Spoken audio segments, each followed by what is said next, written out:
James Pearce continues to pop as the pads go on. The Falcons' defensive rotation is starting to take shape, but could they be without Jaylen Walker?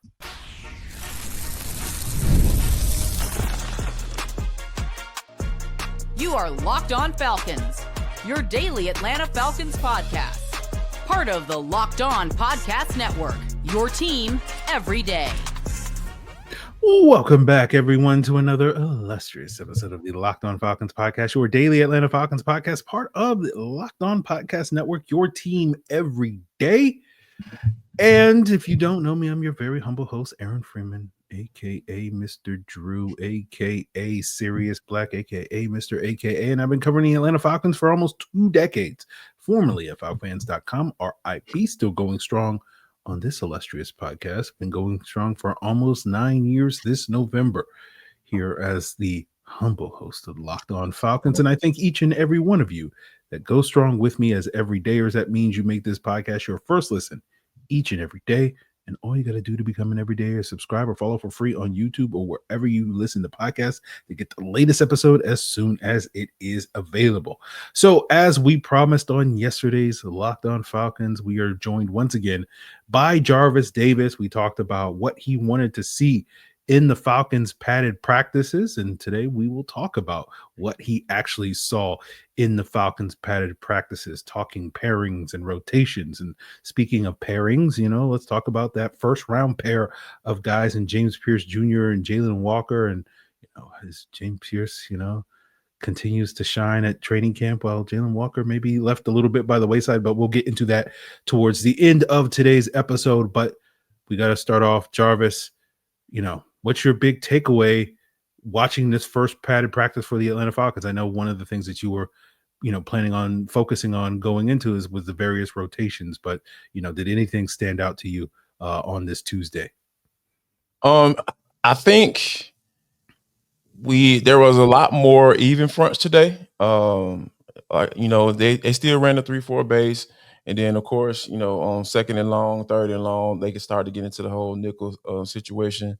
And I think that one guy that I think is going to benefit from this system is probably going to be a guy like Zach Harrison, because when you think about being in that even front on a potential rundown right in that nickel spot, him being at that big end, like that big end in that big nickel, I think that's going to be something that can benefit him, to potentially get him those early down reps as well. Because I say this, I've been saying this since Leonard Floyd came in, and I will continue to say it. I think the ideal role for Leonard Floyd is to be that guy that's going to come in on third and long and be that designated go-getter. And if I feel like you can trust a guy like a Zach Harrison to play that in that big nickel early downs, for those teams who like to run like the 11 personnel, I think that Zach would be a good guy to be able to hold down the edge if a team who wants to run out of 11 personnel. So I think it was good to see him paired off with a guy like Leonard Floyd, at times, and in certain situations you saw him playing that defensive tackle spot. And I think that was one thing that just really stood out for me, to see, okay, they're doing a lot of rotations, a lot of pairing off with different guys, and I think he's going to be one of those guys that's going to benefit from it the most, I feel. Yeah. It's going to be interesting to see how this rotation evolves, the hierarchy of the depth chart. As you said, I think Zach Harrison is likely to have an early down role at that edge. We'll see if he gets a prominent role as a pass rusher, maybe kicking inside on some of those passing down situations, just because right now that D tackle room is kind of in flux. Because before, for a decade, we could say, okay, well, we know one guy that's going to be there, and now you don't necessarily have that one guy. So we'll see how that hierarchy goes. But yeah, I think that's a big reason, going back to the conversation we had yesterday, for those of you that missed it, talking about the 3-4 versus the 4-3, and Jarvis, providing that insight that he heard from Jeff Ulbrich, that they're going to be much more of a 4-3 team, although they'll do some 3-4 stuff as part of their multiplicity. But I think a lot of the reasons why people kind of thought, okay, maybe they're going to still maintain the 3-4s because that edge room is kind of undersized. You don't have a lot of big guys there. And so, that's typically more what you see in a 3-4 nowadays than you see in the 4-3. As we saw with when the year Ryan Nielsen was here, where it was just like, if you're under 270 pounds, I don't want you. And Right. so, I think that's going to allow guys like Zach Harrison and potentially Brandon Dorlus, and even a guy like Braylon Trice, who's a little bit heavier, to have roles for this defensive line rotation. But we talk about the D-line rotation, and of course, Jarvis, I'll always give you the avenue to talk about the trenches. But I know you are also interested in another pairing on the back end, with Xavier Watts getting some of the more work with Jesse Bates today, after it's seemingly been in more of a rotation there for that second safety spot with Jordan Fuller and others in the mix. But what were some of the things that you observed today in that regard? I think it was one of the things that really stood out to me, and I will always like this trait about a safety.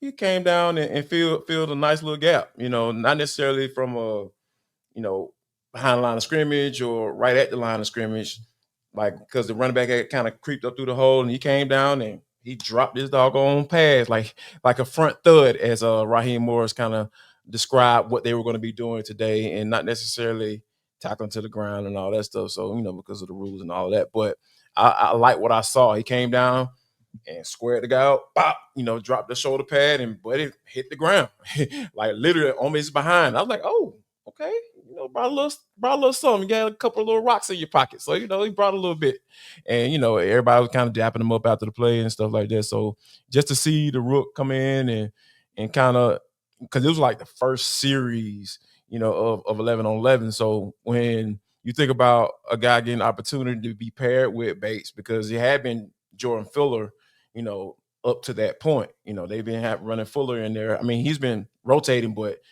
every time you look at as far as who starts out, it was always Fuller and Bates. And now he was getting the opportunity today to be able to get those reps, and for him to come in there and say, hey, come downhill. Then you see that lane open up, and as you one-on-one with the running back, you want him to go backwards. And that's the number one goal. So yeah, I love to see young safeties come in and not be timid. He came down, put them shoulder pads on the guy, and put them down. So yeah, that's the type of thing that really stands out to me. And I think, and I'd be interested to see, as far as from a red zone standpoint, him getting comfortable, a little bit more comfortable in that, and that will come with time. Obviously, that's why I was kind of skeptical on people and saying, "Oh, which rookie can come in and start?" Oh yeah, Xavier Watts. Slow down. Safety has to know what everyone does on the field, so it's an acclimation period that has to come in play when you talk about a safety coming in and starting right away. So I think it's going to be an adjustment period, but you could definitely see why they were so happy to get that third round pick back in that trade from the Rams. So I'm liking what I'm seeing. And as he get more comfortable in that spot or being in that spot, I feel like you're going to see some good results as they continue to go along. Okay, well, that's good to hear, because that was, to me, the run support was the one big question I had about Xavier Watts, on whether or not he could be reliable. Right? You don't have to be, no, you don't need to be Jamal Adams or Keanu Neal or anything like that. But Sean Taylor, we ain't gonna ask. You gotta be Sean Teasy. You know what I'm saying? R.I.P. baby. R.I.P. Yeah, R.I.P. to the GOAT. But you just got to be reliable, right? Get the guy on the ground. That's the name of the game, and sort of. So that's a positive sign to hear, and we'll see, as you say, some of these competitions. I don't think we're going to have these competitions resolved, by next week or whatever. These are going to be ongoing conversations and battles that we're going to see throughout the summer for some of these positions, including that safety position.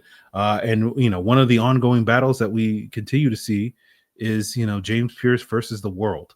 And so I want to talk a little bit more about that, Jarvis, as, we continue today's Locked On Falcons and, get more into this rookie sensation and phenom and all the incredible things that we're seeing. JPJ, let's get into it. I'm excited to come back too. Yeah, let's do it.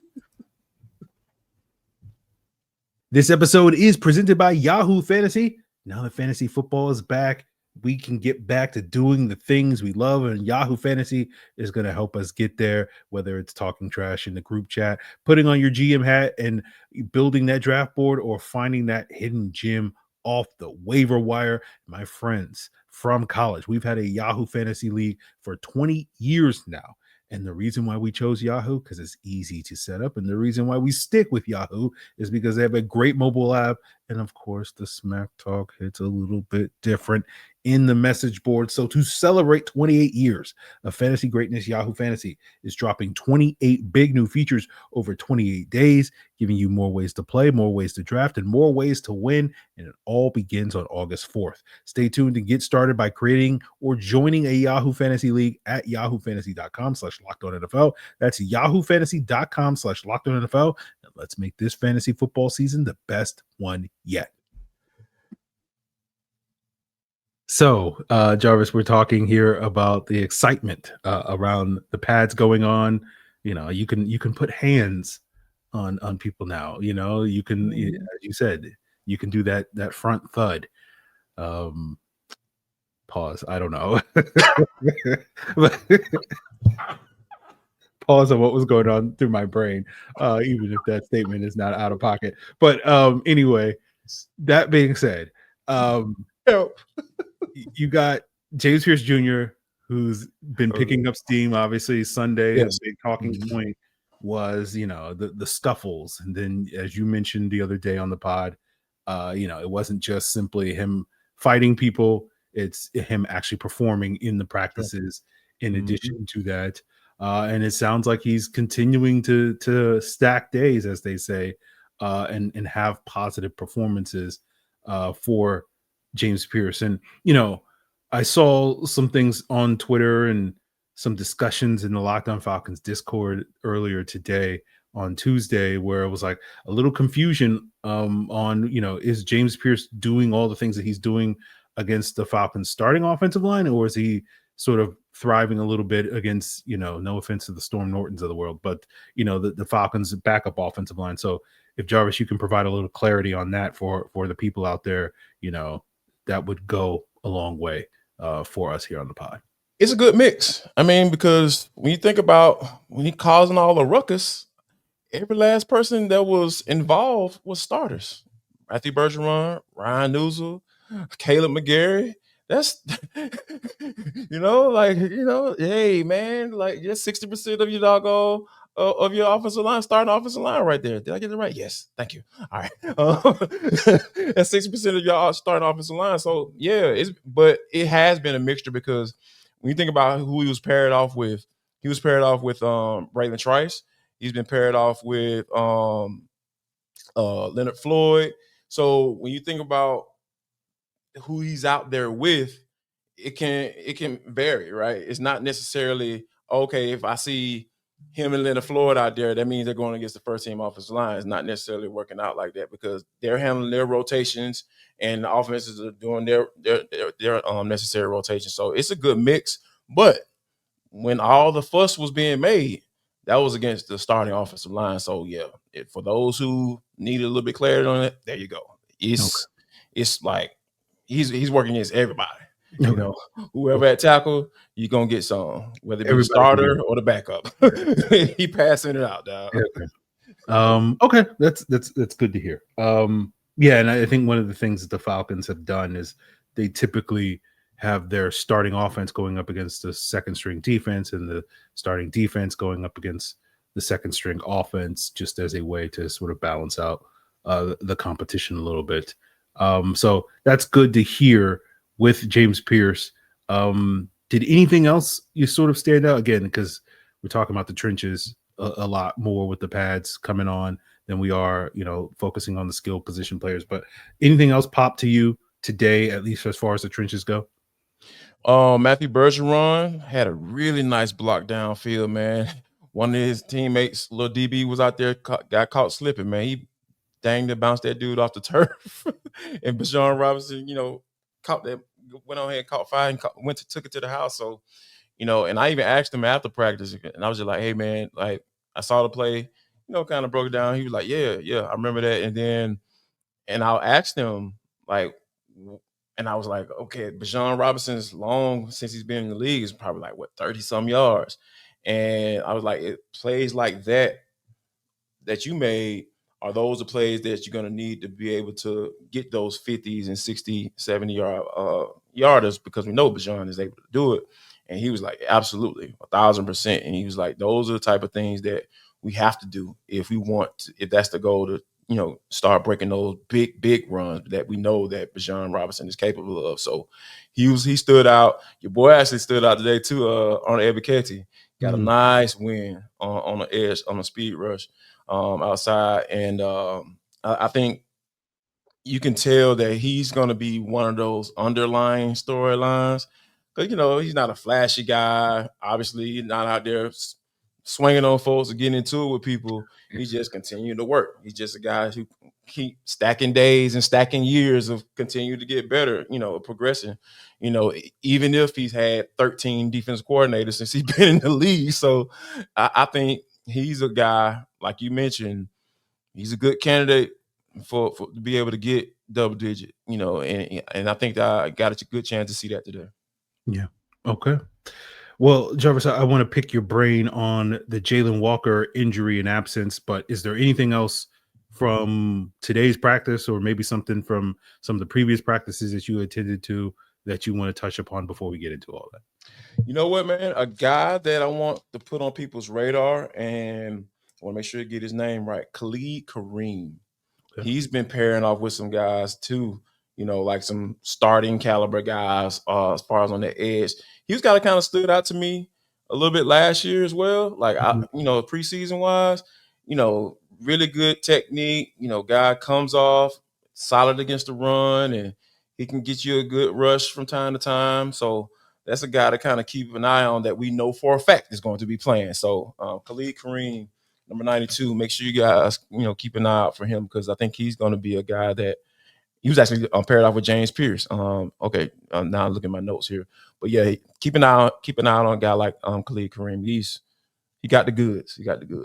Yeah, Kareem's interesting because he did flash a little bit last year when he got an opportunity in the middle of the season to play.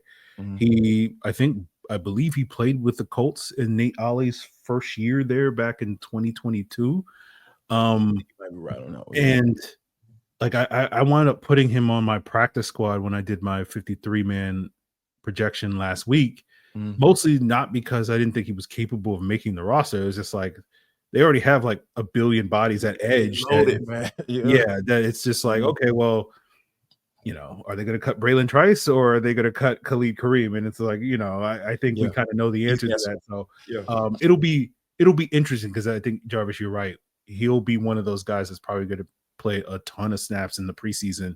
And he'll have plenty of opportunity to showcase what he has, that whether that gets him on and we're sitting there 3 games into the preseason, like, hey, look, the Falcons can't afford to cut this guy. You right. See what he was doing, or a situation where it's like, okay, well, if the Falcons do cut him because of how well he played in the preseason, how many opportunities he got, that's going to pretty much guarantee him a spot, elsewhere in the NFL. So he is going to be probably one of those storylines as we get to the preseason that is going to be a bigger conversation. But that being said, let's talk about Jaylen Walker. Missed his second straight practice on Tuesday.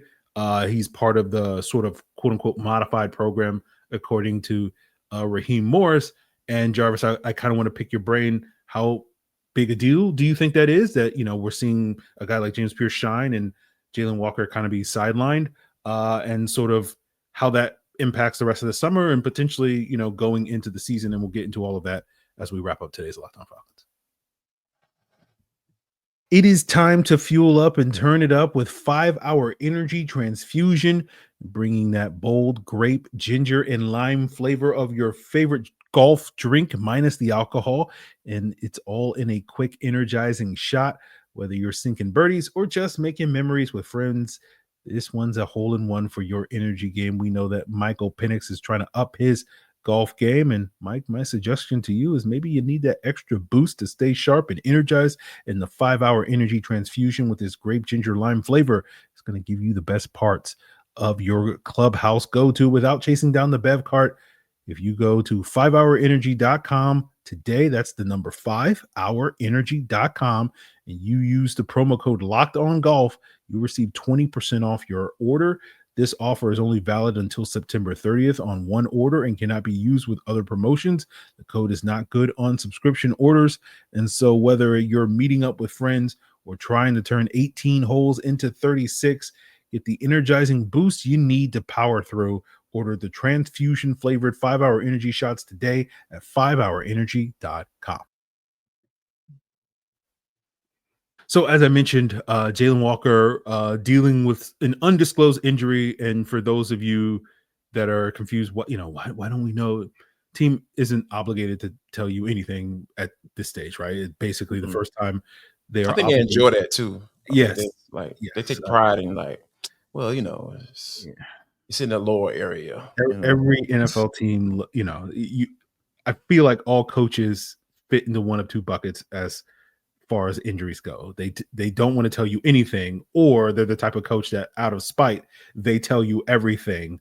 And it's just like, oh yeah, this guy's dealing with this and he's got a hangnail and that stuff, And so I think it's just all part of the gamesmanship that coaches play, where they will put 48 guys on their injury report, or they'll just put 4 guys on their injury report when it comes to that sort of thing. But as far as that goes, like until we get to September 3rd, Wednesday before week 1, they're not really obligated to tell us any specifics other than just like, oh yeah, he's dealing with something.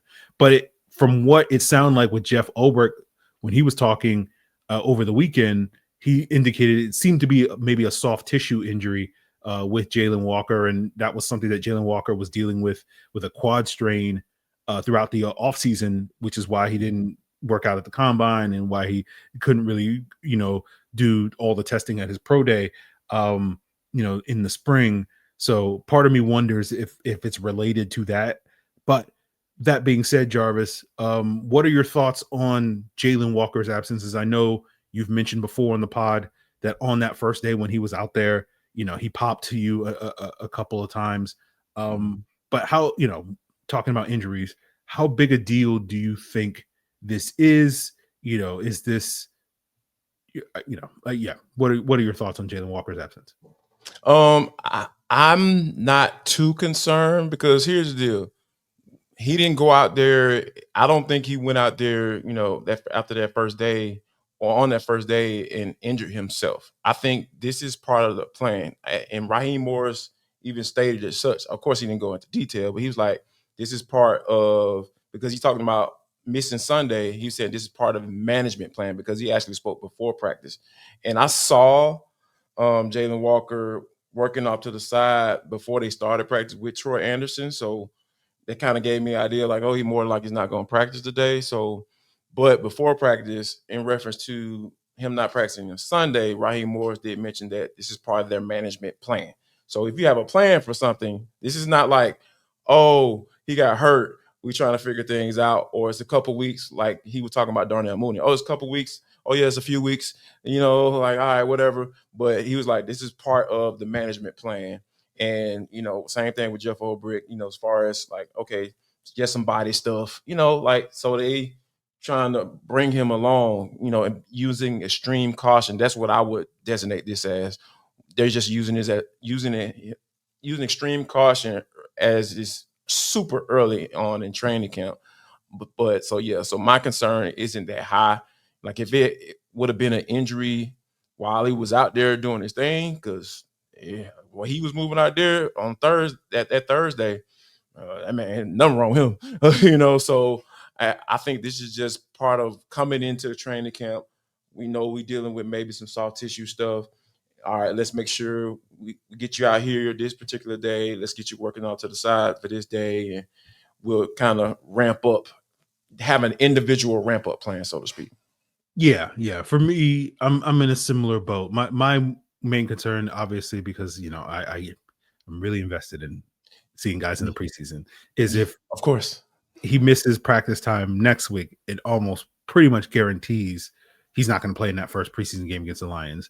Sure. And then my worry is that's going to be the one game like last year where we actually got to see, some of like the starters and backups in that first Dolphins game last summer. Where Penix played and some of the guys on the defensive line, and then like the plan, as you say, is like those like James Pearce and the Jaylen Walkers and those guys are going to play against the Lions, and they're not going to play against anybody else. And like my worry is like, oh, he's not going to play against the Lions because of whatever he's dealing with, and then we will not see him again. Then it's just like, okay, well, obviously, we'll see him. Nobody likes a parked Lamborghini, dog. that's my concern at this stage, just because, even if it's like 6 snaps, come on, just give me a taste, just give. See, that's gonna be my blue magic right there this year. 11. That's gonna be my blue magic. I need some of that blue magic, baby. Like I need to see 11 out there because, like, the excitement. I have to contain myself when I talk about him. Like I'm like, oh, he was all right. Yeah, he was all right today. You know what I'm saying? Yeah, you've been on the Jaylen Walker bandwagon for a very long time. Right? I have, and like October, I think it was the first time he was brought up on one of those Friday episodes here on Locked On Falcons. Mm-hmm. So that has been a long time coming. So again, just hoping we get to see an opportunity again. It's one of those things where it's like, if we're still basically, I'll say this to the listeners, like if it's still a thing next Monday, Tuesday, whenever practices are, then it's like, okay, well, maybe this is going to be a thing that lingers a little bit, but we'll see if it's all part of the plan for Jaylen Walker. And it's more opportunity for James Pearce to get some of that shine.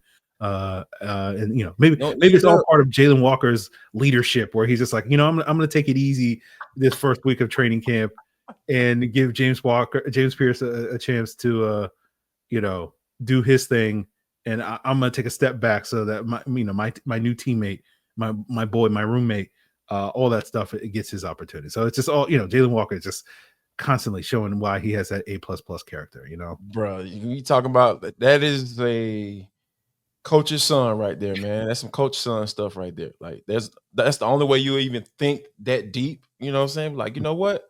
Let me go ahead and take a step back. Mm-hmm. Let me go and let my boy get some shine, because people don't know. They don't know. They don't know about him. They don't know about it this year. You know what I'm saying? That Donnell Jones? Yeah.